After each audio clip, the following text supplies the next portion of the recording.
السلام علیکم جی، آپ دیکھ رہے ہیں اسپورٹس ان سائڈ میں طلال ڈار، اور کافی کھیلوں کے دلچسپ اس وقت مقابلے چل رہے ہیں۔ میڈرڈ ماسٹرز ٹورنامنٹ ختم ہوا، روم ماسٹرز شروع ہو گیا، ویٹ لفٹنگ کی ورلڈ چیمپئن شپ جو جونیئر ہو رہی تھی وہ آج ہی ختم ہوئی۔ تھامس اینڈ اوبر کپ چل رہا ہے بیڈمنٹن کا، اور اس کے ساتھ ساتھ وومن ورلڈ باکسنگ بھی شروع ہو گئی ہے ایمیچور۔ تو اس میں کل لولینا نے جو کہ برونز میڈل جیتی تھیں اولمپکس میں انڈیا کی طرف سے، انہوں نے اپنی پہلی فائٹ جیتی باکسنگ کی، اور اسی چائنیز تائپے کی باکسر کو ہرایا جس کو انہوں نے اولمپک سے کوارٹر فائنل میں ہرایا تھا۔ تو کرنل آصف ڈار صاحب ہمارے ساتھ موجود ہیں، ان سے جانتے ہیں کہ یہ جتنے دلچسپ ہر طرف کھیلوں کے مقابلے چل رہے ہیں یہ کس طرح سے دیکھتے ہیں۔ دیکھیں، یہ سارے مقابلوں کے اوپر میں نے فوکس کیا ہوا ہے۔ آج کا تقریباً میں رات کے لیٹ نائٹ تک چلے گا یہ روم ماسٹر، صبح اوبر کپ اور تھامس کپ شروع ہو جائے گا۔ اس کے بعد یہ چلتا رہے گا، ویٹ لفٹنگ ختم ہوئی ہے اور پھر باکسنگ، یہ سلسلہ چلتا رہے گا۔ بیچ میں کرکٹ بھی آ جاتے ہیں کوئی اچھا میچ۔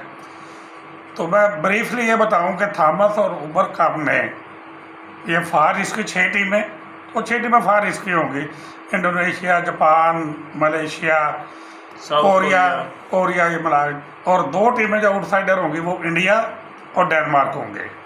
کوارٹر فائنل میں ایک دو دنوں میں یہ لائن اپ آ جائے گی۔ دلچسپ مقابلے ہیں، بڑا مزہ آ رہا ہے۔ اس کے بعد آ گیا، یہ ختم ہوا تھا میڈرڈ۔ بچے نے الکراز نے ثابت کیا کہ صحیح جانشین جو بگ 4 کا تھا وہ آ گیا ہے۔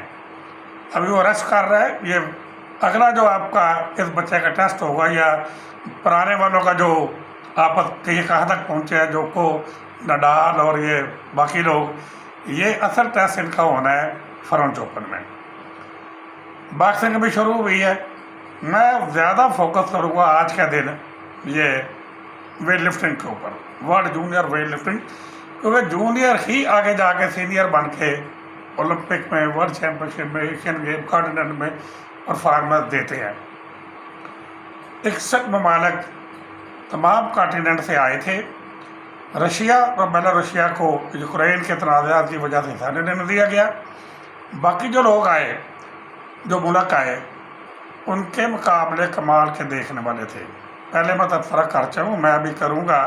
جو کل مقابلے میں نے دیکھے، جو آج فائنل، جو کل بھی فائنل تھے، آج بھی اپنی اپنی کیٹیگری میں میں نے دیکھے۔ کل 87 kg کلاس میں پہلے لڑکیوں کا مقابلہ ہوا، جو کہ ازبکستان کی بچی نے 3 گولڈ میڈل جیت کے، اور جو ابایا میں اور حجاب میں آئی تھی۔ ایران کی بچی بھی ابایا اور حجاب میں کھیل رہی تھی۔ تو پہلا پوائنٹ تو یہ ہے کہ ٹھیک ہے، کھیلے ہمارے لیے بہت اہم ہے، لیکن ہمیں اپنا کلچر اور اپنے مذہبی، جو بھی مذہب ہے، عیسائی ہو، مسلمان ہو، اس کو اپنے مذہب کا احترام کرنا چاہیے، اپنے کلچر کا احترام کرنا چاہیے۔ تو مجھے بڑی خوشی ہوئی کہ وہ لڑکی جس نے 3 گولڈ میڈل جیتے ہیں، وہ ابایا میں تھی اور حجاب میں تھی۔ اسی طرح ایران کی بچی جو تھی، اس نے بھی میڈل جیتا۔ اینی وے، اس کے بعد جو مقابلہ ہوا، وہ یوکرین کے ویٹ لفٹر نے 3 گولڈ میڈل جیت لیے۔ ویٹ لفٹنگ میں عام طور کے اوپر کوئی نہ کوئی میڈل شیئر ہو جاتا ہے، کیونکہ 9 میڈل ہوتے ہیں، ان میں سے ایک اس نے جیت لیا۔ حصہ لینے والے جب اتنے لوگوں میں مقابلہ ہوگا، پھر یہ کوچز کی انتہا کی اس میں ایکسپرٹی کا امتحان ہوتا ہے۔ وہ 2 پیچ لگاتے ہیں دوسرے کوچز سے بچوں کے ساتھ، اور پھر وہ بتاتے ہیں کہ کس طرح میڈل حاصل کرنے ہیں۔ انہوں نے بچوں کو وہ گائیڈ کرتے ہیں۔ اگر ایک بچہ سنیچ میں 2 کلو گرام پیچھے ہے، تو اس نے کس طرح کور کرنا ہے گولڈ میڈل جانے کے لیے۔ تو یوکرین کا بچہ جو کہ اس وقت بری طرح جنگ میں پھنسا ہوا ہے، 3 گولڈ میڈل جیت گیا۔ تو سوال پیدا ہوتا ہے کہ کھیل ایک ایسا شعبہ ہے جسے پرفارمنس ہر حالت میں دی جاتی ہے، ہر لباس میں دی جا سکتی ہے، ہر حالات میں دی جائے۔ مجھے یاد ہے کہ جب عراق بری طرح حملے کے اوپر نیچے تھا، تو انہوں نے ایشیا کا فٹ بال چیمپئن شپ جیت لی تھی عراق میں۔ تو کیسے بھی حالات ہوں، کھلاڑی اپنی پرفارمنس دیتا ہے۔ آج کے مقابلوں میں کوریا کی بچی نے 3 گولڈ میڈل جیتے ہیں، اور 2 گولڈ میڈل اس کے ساتھی لڑکی نے جیتے ہیں۔ اور سب سے بڑھ کے جو میں نے مقابلے کا مجھے مزہ آیا وہ ایک 109 پلس مردوں کا مقابلہ تھا. 87 سے اوپر لڑکیاں کے اوپن ہوتی ہیں اور مردوں میں 109 kg سے اوپر جو اوپن ہو جاتا تھا. اس میں ایران کے ساتھ ازبکستان اور یہ یوکرین بھی تھا، ترکمانستان تھا اس کو کمپٹیشن دینے کے لیے. لیکن اس بچے نے کمال کر دیا. اس نے بھی 3 گولڈ میڈل جیتے ہیں اور اتنے واضح فرق سے جیتے ہیں جو کہ عام طور پہ ویٹ لفٹنگ میں نظر نہیں آتا. یہ فرق میں نے دیکھا تھا جو آج علی رضا نے دکھایا ہے کہ جہاں پہ تمام ویٹ لفٹر اپنی آخری لفٹ ختم کرتے تھے اس سے پلس میں یہ اپنی لفٹ شروع کرتا تھا. ان کا اختتام ہوتا تھا تمام ویٹ لفٹرز کا اور یہ میدان میں آ کے ان سے زیادہ وزن اٹھا کے یہ پہلے لفٹ میں گولڈ میڈل لے لیتا تھا. پھر معیار کا نیا حصہ ہوتا تھا. یہ چیز میں نے دیکھی تھی 1988 اولمپک میں نعیم سلیمان کے ویٹ میں.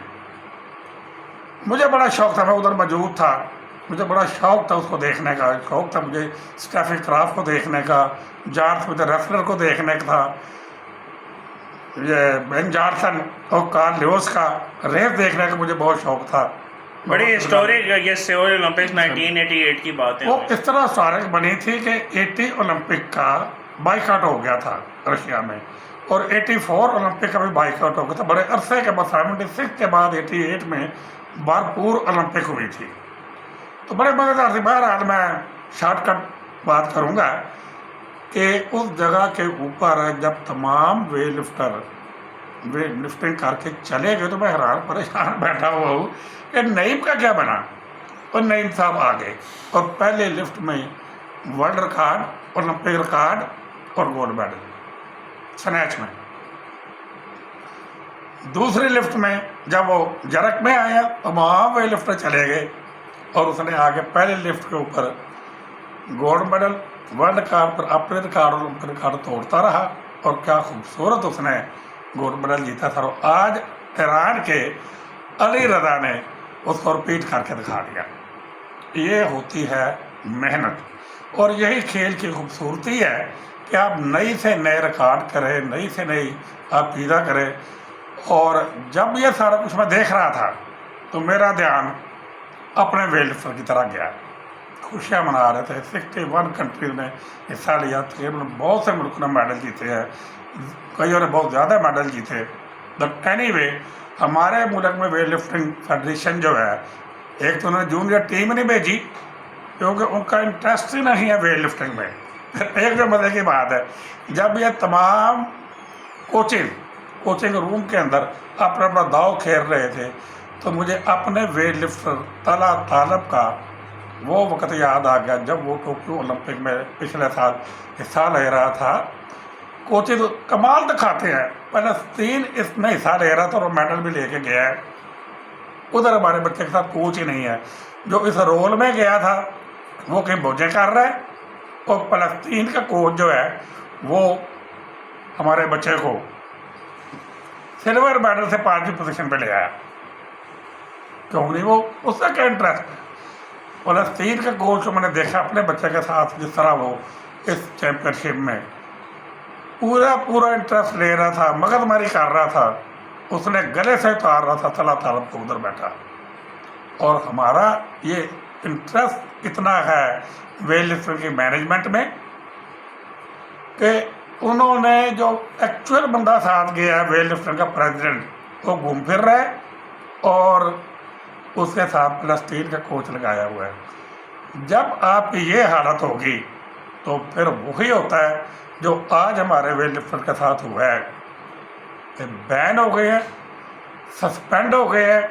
اور جب یہ پوری دنیا میں ویٹ لفٹر خوشیاں منا رہے تھے، جھنڈے ان کے جا رہے تھے، ترانے باج رہے تھے، ہم اپنے ملک میں ہماری مینجمنٹ جنرل عارف اختر کے نیچے، اولمپکس حسین والے کے نیچے اپنے زخم سہلا رہی تھی.